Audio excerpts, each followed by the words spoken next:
Welcome to the Wellbeing Podcast, where every episode is a step toward a healthier, happier you.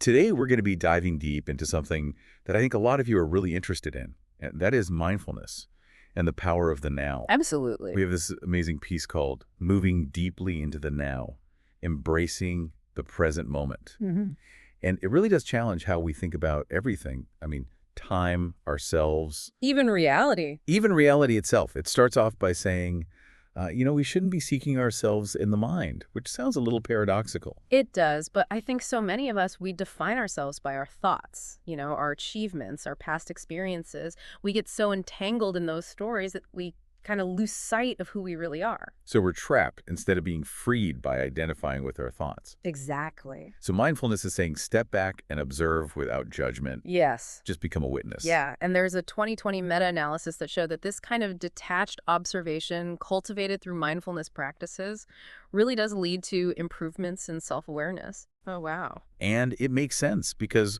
when we're not so caught up in our thoughts, we can see things more clearly. Yeah, so mindfulness helps us hit the pause button and get to know ourselves better. And you mentioned emotional regulation too. Yes. So how does that fit in? Well, when you're more self-aware, you're better able to regulate your emotions. You're not swept away by every feeling. Instead, you can kind of observe those emotions without immediately reacting. The research has shown that mindfulness practices do lead to some pretty significant improvements in emotional regulation. Imagine feeling less reactive and more in control. Wouldn't that be amazing? I think so.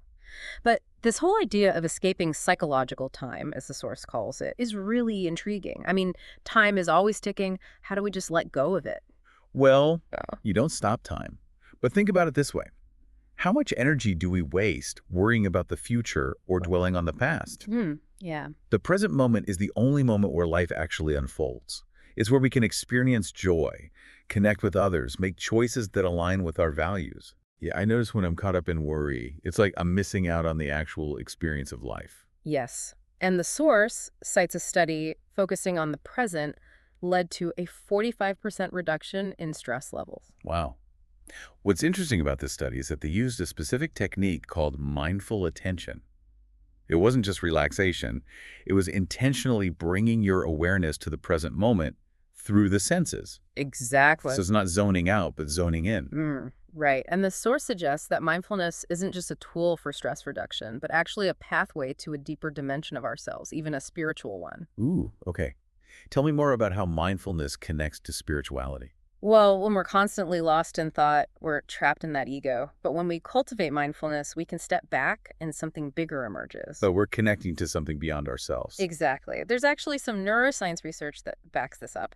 Studies are showing that mindfulness and meditation can increase gamma wave activity in the brain, which is associated with a sense of interconnectedness and even spiritual experiences. So living in the now could unlock a new level of awareness. That's what the research seems to be saying. And the source goes on to say that one of the biggest obstacles to accessing the power of now is our tendency to get lost in thought. There's research from Harvard that found people spend nearly half their waking hours thinking about something other than what they're doing in that moment. That is crazy. Half our lives spent in our heads. It's true. But mindfulness gives us a way to break free from that mental prison, and the benefits are amazing. Studies show practicing mindfulness can increase our daily happiness by up to 40%. Okay, so how do we tap into this? How do we start accessing this power of now? It starts with recognizing the difference between our life situation and our life. We often confuse the two. Wait, what's the difference between my life situation and my actual life? Think of your life situation as all the external circumstances. Your job, your relationships, your finances, your health, all the events and circumstances. Okay, so it's all the external stuff. Exactly. And then there's your life, your present moment experience. The feeling of the sun on your skin, the taste of your coffee, the sound of laughter. So it's like the difference between the movie of my life and the actual experience of living it. Yeah, a great analogy. And we often get so caught up in the movie that we forget to experience life itself. Yeah, we get so fixated on the past and the future that we miss out on what's happening right now. Exactly. Mindfulness helps us shift our focus from that external drama to the internal experience. So it's not about ignoring our problems, but about choosing to focus on the present moment, no matter our external circumstances. Right, it's a choice we can make every single moment. That's really empowering. But I'm curious, how does letting go of this psychological time actually impact our well-being? Well, remember that study showing a 45% reduction in stress levels from focusing on the present moment. Much of our stress and anxiety comes from our attachment to the past and future. Dwelling on past mistakes, worrying about future uncertainties, we create unnecessary suffering. It's like we're carrying around a backpack full of worries. Exactly.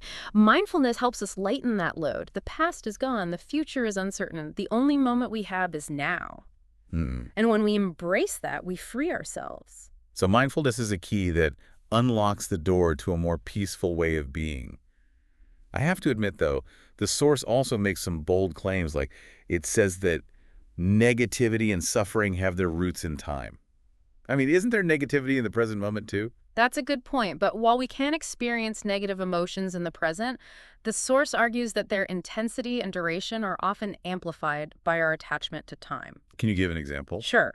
Let's say you're feeling angry because someone cut you off in traffic. Okay, I've been there. That anger is a present moment experience, Yeah. but if you dwell on that anger, replay the event, and fume about how unfair it was, you're dragging the past into the present. Right. And if you start worrying about how this is going to make you late, you're projecting that anxiety into the future. So the initial anger is a spark, but our thoughts about the past and future turn it into a bonfire. Exactly. And mindfulness helps us extinguish those flames. Oh, wow. Acknowledge the anger, feel it fully, and allow it to pass without getting caught up in the story. Mindfulness is like giving us the tools to be firefighters of our own minds. That's a great way to put it. And here's another bold statement. All problems are illusions of the mind. That one makes me pause. Problems feel pretty real. They do. But what the source is pointing to is that many of our problems are mental constructs fueled by our thoughts, beliefs, interpretations. They don't always reflect reality. So our problems are real, but our perception of them is distorted. Exactly. By shifting our perspective, becoming more present, we can dissolve these perceived problems, or at least see them in a new light. So it's not about ignoring our problems, but approaching them with a more present moment awareness. Exactly. Wow, this is making me think differently already. That's great to hear. The source also mentions that a lot of negativity and suffering comes from our attachment to psychological time. There's a study that found individuals who consciously let go of past regrets and future anxieties reported a 35% higher life satisfaction. 35%, that's huge. But how do we let go of something so ingrained in how we experience the world? It's not about stopping thought. It's about recognizing that we don't have to be ruled by our thoughts. Choose to focus on the present moment, what's actually happening, rather than getting lost in the past and future. The more we practice this, the easier it becomes. So it's like building a muscle. The more we bring attention to the present moment, the stronger our ability to stay present becomes. Exactly. Just like any muscle, it takes time and effort, but the rewards are worth it. I'm feeling inspired. This whole conversation has shifted my perspective. That's great to hear. I think that's one of the most powerful aspects of mindfulness. Seeing the world, ourselves, and even time in a completely new way. One thing that stood out to me was this idea of mindfulness as a quantum leap in the evolution of consciousness. It sounds so profound. What do you think it means? I think it's pointing to the transformative potential of mindfulness, both individually and collectively. When we cultivate present moment awareness, we're not just reducing stress, we're literally changing our brain. Really, mindfulness can change our brains. Absolutely. Neuroscience studies show that mindfulness can increase gray matter density in areas of the brain associated with decision-making, emotional regulation, and empathy. Some researchers even suggest that mindfulness could play a role in the evolution of human consciousness as a whole. Wow, that's incredible. It is, and the source material suggests that as more people embrace mindfulness, it could lead to a more compassionate, interconnected, and peaceful world. That's a beautiful vision. Yeah. But I'm also wondering about the practical implications of this quantum leap. What would a world full of mindful people actually look like? Well, I imagine it would be a world where people are more present in their interactions, more attuned to their own needs and the needs of others, and they're more capable of responding to challenges with wisdom and compassion. So it's not just about personal transformation, Yeah. but also about societal transformation. Exactly. This shift in consciousness isn't a dream, it's a practical possibility, and we can all contribute to it through our own mindfulness practice. I love that. But I'm wondering about the ultimate reward of all this. What's the point of cultivating present moment awareness if it's not leading us somewhere? Well, the source material suggests that the destination is the journey itself. savoring the present moment, experiencing life as it unfolds, and finding joy in the simple act of being. So it's not about achieving enlightenment, but about embracing the fullness of this moment right now. Exactly. And this state of being, this joy of being, is available to all of us, regardless of our circumstances. It's our birthright. That's a beautiful message. But sometimes the present moment isn't all that joyful. It's filled with pain, sadness, or frustration. How do we find joy in those moments? It's a great question, and it brings up an important point. Mindfulness isn't about pretending everything is okay or forcing ourselves to feel happy all the time. It's about accepting the present moment as it is, with all its joys and sorrows. Mhm. It's about embracing the full spectrum of human experience. So not seeking out only the good stuff, but finding beauty in every experience. Exactly. And the source suggests that when we do that, when we stop resisting what is, we open ourselves up to a deeper level of peace and acceptance. And that's where true joy resides. Mm. Not in the absence of pain or difficulty, but in the willingness to embrace life in all its messy, imperfect glory. I love that. It's not about escaping life's difficulties, but navigating them with more grace and resilience. Exactly. And the source material suggests that mindfulness can help us develop that inner strength. When we're grounded in the present moment, we're less reactive, more attuned to our wisdom, and more capable of making choices aligned with our values. This is all incredibly insightful. I feel like we've covered so much ground already, but there's still so much to explore. I think this is a good place to pause for now, though. I agree. We've laid a solid foundation. Yeah. And in the next part, we can dive deeper into the practical aspects of mindfulness, how we can integrate this practice into our daily lives. All right, listeners, stay tuned. We'll be back soon to continue our deep dive into the power of now. Welcome back to our deep dive. It's fascinating how mindfulness challenges our usual way of thinking, isn't it? It really is. Last time we were talking about how mindfulness helps us distinguish between our life situation and our life, Yeah. that shift from external drama to internal experience. But how do we actually start bringing more mindfulness into our daily lives? What are the practical steps? It's a great question. And the good news is the source material suggests some surprisingly simple yet effective ways to start cultivating mindfulness.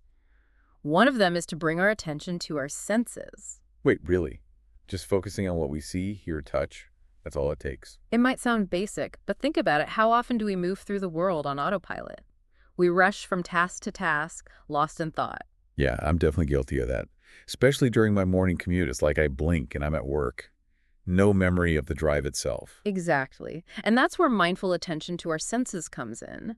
Instead of letting your mind race ahead to your workday, try tuning into the sights, sounds, and sensations of the drive. Mhm. Notice the colors of the sky, the feel of the steering wheel, the sound of the engine. It's about waking up to the present moment through your senses. That's a great example. So it's not about adding things to our to-do list, but about shifting how we experience the things we're already doing. Precisely.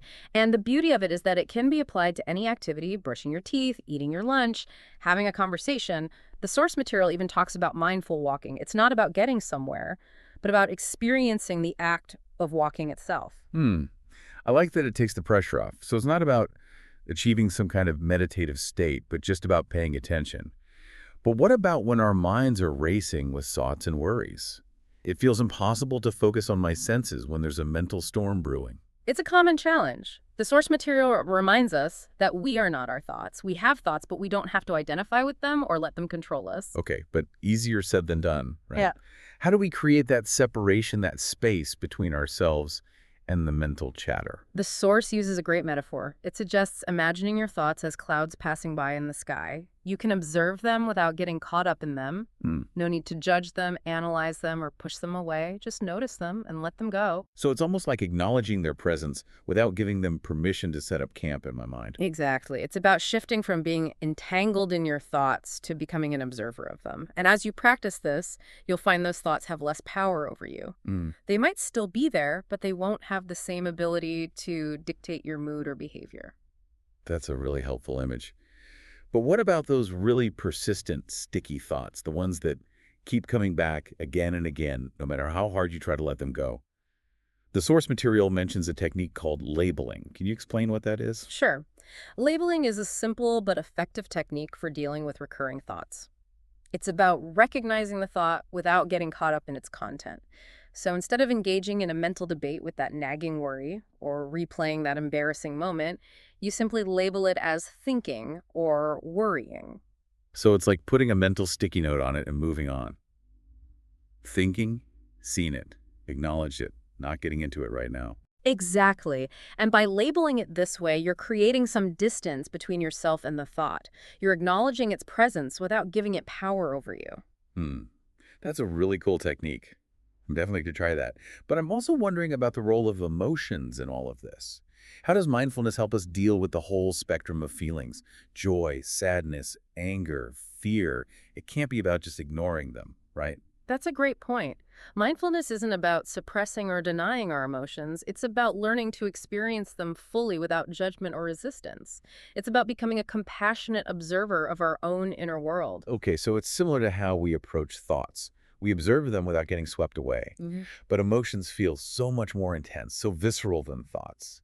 It's like they take over our whole being sometimes. It's true, emotions can be powerful, but mindfulness helps us create space around those emotions. Instead of immediately reacting to anger, you can pause, take a breath, and simply notice the sensation of anger in your body. So it's about becoming aware of the physical sensations that accompany our emotions. Exactly. Where do you feel the anger? Is it a tightness in your chest? A clenching in your jaw? A heat rising in your face? By bringing your attention to those physical sensations, you're grounding yourself in the present moment and creating some distance from the emotion. That's interesting. So it's like shifting from I am angry to I am noticing a feeling of anger in my body. It's subtle, but I can see how that shift in language could make a difference. Exactly. And the source suggests that this practice of mindful observation can really help us regulate our emotions more effectively. Instead of being controlled by our feelings, we can learn to respond to them with greater wisdom and compassion. It's like mindfulness gives us the ability to choose how we respond to our emotions, rather than just reacting blindly. But the source material also talks a lot about acceptance, accepting the present moment as it is. That seems like a tall order, especially when things are tough. Can you elaborate on what that means in the context of mindfulness? You're right, acceptance can be a challenge, especially when facing difficult circumstances. But it's a core principle of mindfulness. It's about recognizing that the present moment is already here, and it's the only moment we have. It's about letting go of our resistance to what is. It sounds a bit like surrendering to the flow of life. But doesn't that imply passivity, like giving up on trying to change things? It's a common misunderstanding. Acceptance isn't about being passive or resigning ourselves to our fate. It's about recognizing that fighting against reality only creates more suffering. It's like trying to push a boulder uphill. It's exhausting and ultimately futile. Okay, that makes sense. It's about acknowledging what is, even if we don't like it. But how does that actually help? Well, think about it. When we resist what is, we create an inner conflict that adds to our suffering. But when we accept the present moment, even the parts we don't like, we create inner peace. Hmm. It's not about liking or approving of what's happening, but about acknowledging it with an open and curious mind. So it's like saying yes to reality, even when it's not what we want. Exactly. And the source emphasizes that this attitude of acceptance can be incredibly liberating. It frees us from needing to control everything. It allows us to experience the present moment with more peace and ease. Hmm.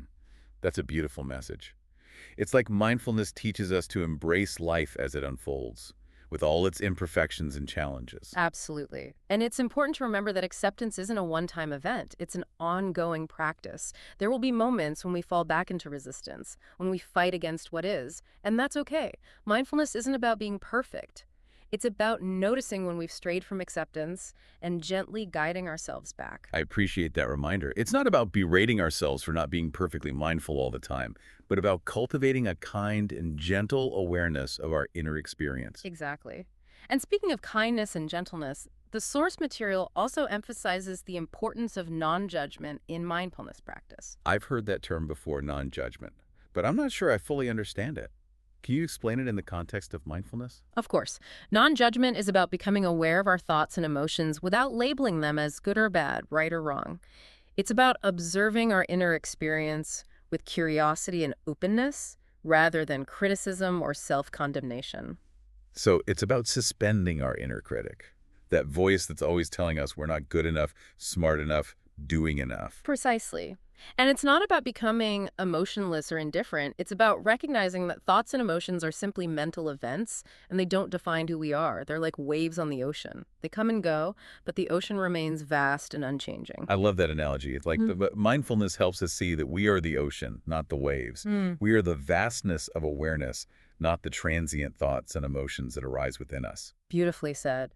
And the source suggests that this attitude of non-judgment allows us to cultivate a more compassionate and understanding relationship with ourselves. It makes sense. When we stop judging ourselves, we can finally start to accept and love ourselves as we are, imperfections and all. Exactly. And self-acceptance is the foundation for true peace and happiness. It's not about achieving some idealized version of ourselves, but about embracing who we already are. Hmm. That's such a liberating message. It takes the pressure off. We don't have to strive to be someone we're not. We can simply be ourselves, fully and authentically. Precisely. And that authenticity is what allows us to connect with others in a more genuine and meaningful way. It's like letting our true selves shine through. I love that. So mindfulness is a pathway to both inner peace and self-love. Mm.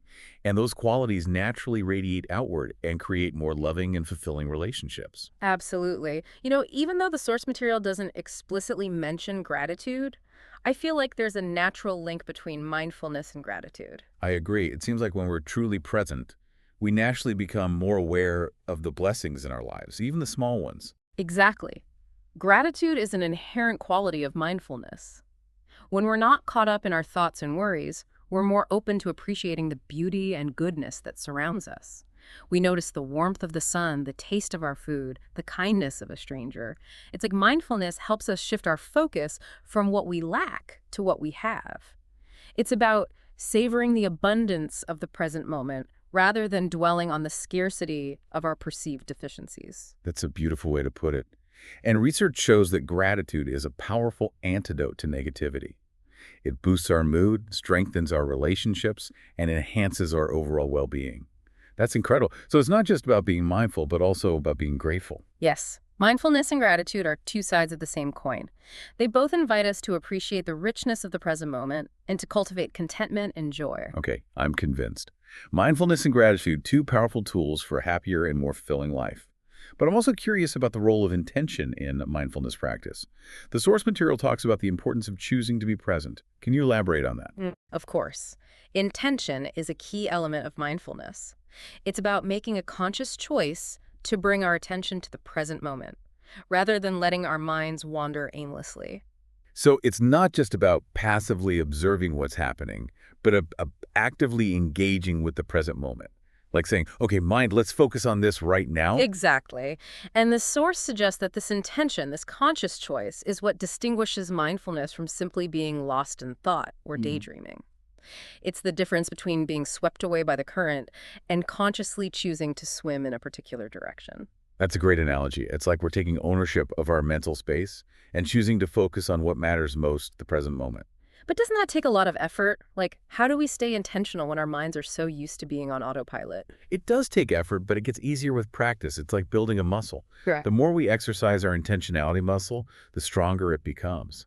And the source material suggests that we can cultivate this intentionality in every moment throughout the day. It's not just about formal meditation, but about bringing that intentionality to everything we do, from brushing our teeth to washing the dishes to having a conversation. Hmm, Mindfulness is not just a set of techniques, it's a way of being. It's about bringing a quality of presence and awareness to every aspect of our lives. I love that. But I'm also wondering about the role of compassion in mindfulness practice. The source material doesn't explicitly mention compassion, but I feel like there's a natural link between the two. You're absolutely right. Compassion is an essential aspect of mindfulness practice. When we're fully present with ourselves and others, we naturally cultivate empathy and understanding. It's like Uh-huh. mindfulness helps us see ourselves and others with more kindness and acceptance. We're all in this together. We're all just doing the best we can with what we have. So mindfulness helps us break down the illusion of separation, Mm. reminds us that we're not isolated individuals, but part of something much greater. Exactly. And the source suggests that this sense of connection, this feeling of belonging, can lead to a more compassionate, empathetic, and harmonious world. That's a beautiful vision. It's like mindfulness is not just a personal practice, Mm. but a pathway to a more interconnected and loving world. Absolutely. And, when we're connected to ourselves, to others, and to the web of life, We naturally tap into creativity and inspiration. Creativity. That's interesting. The source material didn't explicitly mention creativity, but I can see how it fits in. You're right, it's not directly addressed, but it's an important aspect. Creativity often flows from a state of presence and openness. When we're not caught up in our thoughts and worries, we're more receptive to new ideas and inspiration. So mindfulness helps us tap into our creative potential. It clears out the mental clutter Mhm. and creates space for possibilities. Exactly. And the source material suggests that this creativity, this flow of inspiration, can enhance our lives in countless ways, from our work to our relationships to our personal growth. I love that. So mindfulness isn't just about quieting the mind, but also about awakening the heart and the imagination. Beautifully said. And that awakening often leads to a deeper sense of intuition and inner knowing. Intuition. You mean like that gut feeling that tells us what's right for us? Exactly. Intuition often arises from a place of stillness and presence. When we quiet our minds and tune in to our inner wisdom, we're more likely to receive intuitive insights and guidance. So mindfulness helps us connect with our inner compass, that wise and loving voice that knows what's best for us. Precisely. And the source suggests that this intuition and this inner knowing can help us make decisions that are aligned with our highest good. It's about trusting our own inner wisdom rather than relying solely on external advice or logic. That's incredibly empowering. It's like mindfulness gives us access to a source of guidance that's always available to us, if only we know how to listen. Absolutely. And that inner wisdom often guides us towards surrender. Surrender. That sounds a bit scary. Doesn't that mean giving up? Not at all. Surrender isn't about giving up or being passive. It's about recognizing that we don't have to control everything. It's about trusting the flow of life and allowing things to unfold naturally. So it's about releasing our attachment to outcomes, recognizing that we don't always know what's best. And sometimes the best course of action is to simply let go. Exactly. And the source suggests that this surrender, this trust, can free us from so much unnecessary suffering. When we try to control everything, we create resistance that adds to our stress. But when we surrender to what is, we open ourselves up to peace and ease. It's like when we're trying to force a square peg into a round hole. Mm, Much easier to let go of the peg and find a hole that fits. that's a great analogy. And the source material emphasizes that surrender isn't weakness, it's about strength. Uh, Having the courage to let go of control and trust that life is unfolding as it should. mhm. It's about having the courage to let go of our need for control and to trust that life is unfolding as it should. Okay, I'm starting to see how surrender can actually be really powerful and liberating. It's about letting go of the reins and allowing ourselves to be carried by the river of life. Beautifully said. And that river of life is full of beauty and wonder, if only we take the time to notice it. You're talking about simplicity now, Yeah. the beauty of the present moment. Exactly. Mindfulness is about appreciating the simple things in life, finding joy in the everyday moments we often overlook. It's about slowing down and savoring the present experience rather than constantly rushing towards some future goal. So it's about shifting from a doing mode to a being mode, appreciating the journey, not just the destination. Precisely. And the source material suggests that this simplicity, this appreciation for the ordinary, can lead to a more fulfilling and meaningful life. It's not about accumulating more stuff or achieving more goals. It's about finding joy in the present moment, in the simple act of being alive. I love that. It's a reminder that happiness isn't something we have to chase after it's available right here, right now, if only we open our eyes to see it. Beautifully said. And that openness, that willingness to see things with fresh eyes, is a hallmark of mindfulness practice. It's about approaching life with a beginner's mind, with curiosity and wonder, as if we're seeing everything for the first time. It's about cultivating that childlike sense of awe and amazement, rather than getting bogged down by our preconceived notions and expectations. Exactly. And that brings us to another important aspect of mindfulness practice: growth. The source material talks about mindfulness as a journey of evolution. Growth, Uh-huh. evolution. That sounds a bit grandiose. What do you think it means in the context of mindfulness? Well, mindfulness isn't a static state. It's a dynamic process of growth and transformation. As we practice mindfulness, we naturally cultivate greater awareness, compassion, and wisdom. So it's like mindfulness helps us become the best versions of ourselves. Exactly. And the source material suggests that this growth, this evolution, is not just a personal benefit, but also a contribution to the collective good. As we become more mindful, we naturally become more compassionate, more understanding, and more capable of creating a more just and loving world. That's inspiring. It's like mindfulness is not just a self-help tool, but a pathway to a more evolved and enlightened society. Absolutely. And this evolution isn't about achieving some perfect state of enlightenment. It's about embracing the ongoing process of learning and growing. It's about recognizing that we're all works in progress, and every moment is an opportunity to learn and evolve. That's a beautiful message. It's about embracing the journey, not just the destination. Precisely. And that journey, that commitment to mindfulness, is what leads to a life that is richer, more meaningful, and more fulfilling than we ever thought possible. Okay, I'm definitely feeling inspired to keep exploring this path of mindfulness. But I'm also wondering about the ultimate goal of all this. Where does it all lead? What's the end game? Well, the source material suggests that the end game is the present moment itself. It's about finding peace, joy, and fulfillment right here, right now, regardless of our circumstances. It's about waking up to the beauty and wonder of this very moment and recognizing that everything we need is already within us. So it's not about achieving some future state of enlightenment, but about embracing the fullness of this moment, right here, right now. Exactly. And this state of being, this joy of being, is available to all of us, regardless of our circumstances. It's not something we have to earn or deserve, it's our birthright. That's a beautiful message. But sometimes the present moment isn't all that joyful. It's filled with pain, sadness, or frustration. How do we find joy in those moments? It's a great question, and it brings up an important point. Mindfulness isn't about pretending everything is okay or forcing ourselves to feel happy all the time. It's about accepting the present moment as it is, with all its joys and sorrows. It's about embracing the full spectrum of human experience. So not seeking out only the good stuff, but finding beauty in every experience. Exactly. And the source suggests that when we do that, when we stop resisting what is, we open ourselves up to a deeper level of peace and acceptance. And that's where true joy resides, not in the absence of pain or difficulty, but in the willingness to embrace life in all its messy, imperfect glory. I love that. It's not about escaping life's difficulties, but navigating them with more grace and resilience. Exactly. And the source suggests that mindfulness can help us develop that inner strength. When we're grounded in the present moment, we're less reactive, more attuned to our wisdom, and more capable of making choices aligned with our values. That's so empowering. It's like mindfulness gives us the tools to not only cope with life's challenges, but to actually thrive amidst them. Absolutely. And the beauty of mindfulness is that it's a practice that's accessible to anyone, regardless of their background, beliefs, or circumstances. So you're saying anyone can benefit from mindfulness, even someone who's never meditated before or who has a really busy and chaotic life. Yes. The key is to start small and be patient with yourself. It's about finding ways to integrate mindfulness into your daily life, even if it's just for a few minutes at a time. Okay, I'm feeling more and more inspired to give this a try. This conversation has been so eye-opening, and I'm excited to continue exploring the power of the present moment.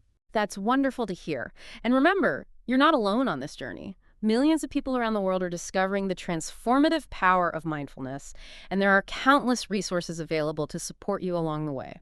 Okay, listener, we've covered a lot of ground in this second part of our deep dive. We've explored the importance of stillness, joy, purpose, connection, creativity, intuition, surrender, simplicity, growth, and even peace, love, and wisdom.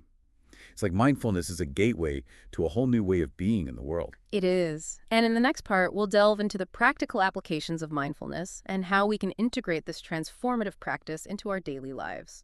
All right, stay tuned. We'll be back soon to continue our exploration of mindfulness and the power of now. We're back for the final part of our deep dive into mindfulness and the power of now. I'm feeling energized and ready to put all this wisdom into practice, but I'm also feeling a little overwhelmed.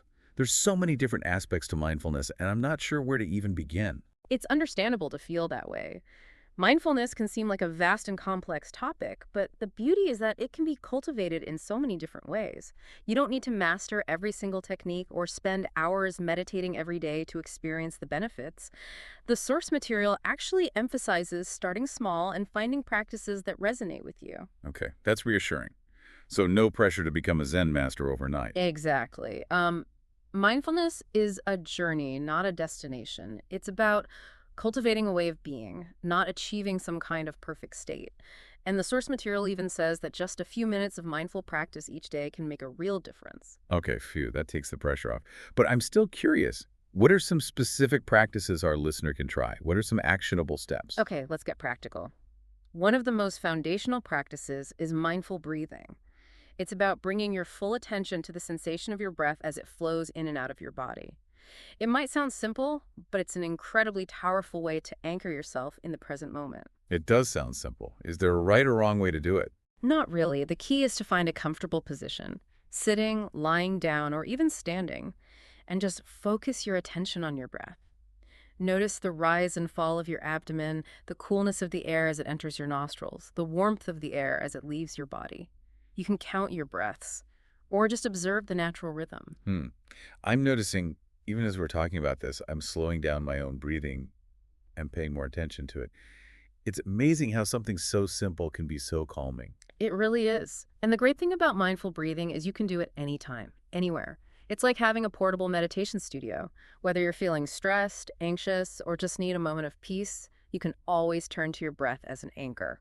I love that, like having a superpower. Yeah. But what about those times when I'm not just sitting still? Are there ways to practice mindfulness while I'm on the go? Absolutely. The source material talks about mindful walking. Instead of rushing from point A to point B, lost in thought, try slowing down and really paying attention to the sensations of walking. So it's not about power walking or getting my steps in, but about experiencing the act of walking itself. Exactly. Notice the movement of your legs, the feeling of your feet on the ground, the rhythm of your steps. You can even bring your attention to the sounds around you, the birds singing, the traffic in the distance. I could see how that would be a great way to bring more mindfulness into my commute or even a walk around the block. It's about turning an ordinary activity into a mindful experience. Precisely. And here's another one, mindful eating. Instead of mindlessly scarfing down your food while you're on your phone or watching TV, try slowing down and savoring each bite. Okay, that one might be a challenge, I'll admit. I'm definitely a multitasker at meal times, but I'm willing to give it a try. What exactly does mindful eating involve? Engage all your senses. Bring your attention to the experience of eating. Notice the colors, the textures, the aromas. Chew slowly and really taste the flavors. Hmm. Pay attention to how the food feels in your mouth, how it nourishes your body. Wow, I've never really thought about eating that way before. It sounds like a totally different experience. Do you think it would actually make meals more enjoyable? It very well could. When we slow down and pay attention, we discover new levels of appreciation for even simple things. Research also shows that mindful eating can help us make healthier food choices, regulate our appetite, and even improve digestion. Okay, I'm convinced. Mindful meal tonight.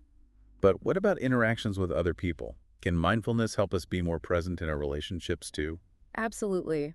The source material doesn't really get into this, but mindful listening is a powerful practice. It's about giving your full attention to the person who's speaking without interrupting, judging, or formulating your response in your head. That sounds tough.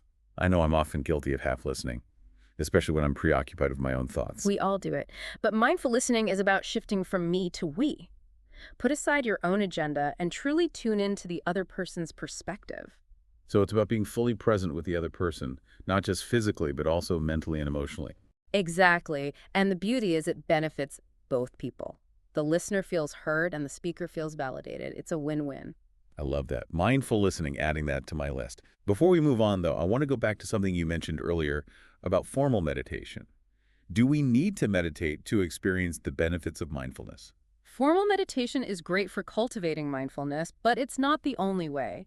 The things we've just been talking about, mindful breathing, walking, eating, listening, these are all forms of informal meditation. They can be just as effective in bringing us into the present moment. So it's not how we practice, but the quality of attention we bring to the practice. Exactly. The most important thing is to find practices that work for you and to approach them with a sense of curiosity, openness, and non-judgment. There's no one right way to practice mindfulness. It's about finding what works and making it a part of your life. Okay, that's really helpful. Yeah. Takes the pressure off knowing there's no right or wrong way. But let's be realistic, there must be challenges to cultivating mindfulness, right? Of course. One of the biggest is our minds are wired for distraction. We live in a world that's constantly bombarding us with information.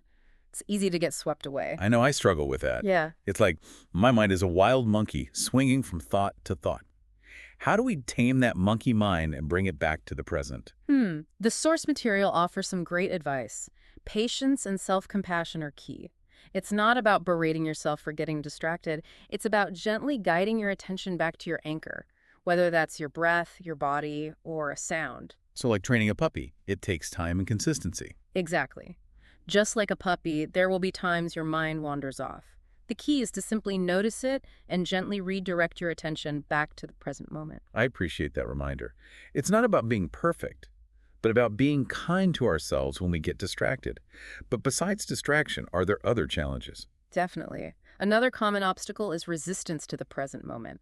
We might be experiencing difficult emotions or unpleasant circumstances, and our natural tendency is to resist or avoid. Oh, I know that one. It's like I want to escape anything that's uncomfortable, but I'm guessing that's not helpful. Right. The source reminds us that resistance only creates more suffering. It's like trying to swim upstream. Hmm. It takes a lot of energy and we don't get very far. So the alternative is acceptance. Acceptance. Yes. Acknowledging what's present, even if it's unpleasant, and allowing it to be there without judgment. It's about dropping the rope in the tug of war and letting the present moment be exactly as it is. Okay, I get that in theory, but what does acceptance actually look like? How do we accept something that feels truly awful?